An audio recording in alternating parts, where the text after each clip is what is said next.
All right, I want to do a quick review on my Performance Tools 3/4 drive, model number M627, cheap 3/4 impact wrench. This guy here got some weight to it. Right there. There. Get your selector here. I mean, your trigger there. And you got your selector here. Right there.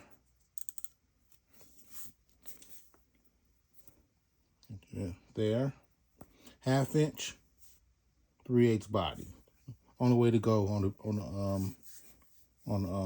big socket, on the big impact wrenches.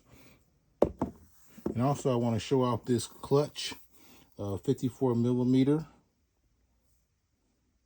3/4 drive socket. So you can get some stuff done with that bad boy. Okay, there you go.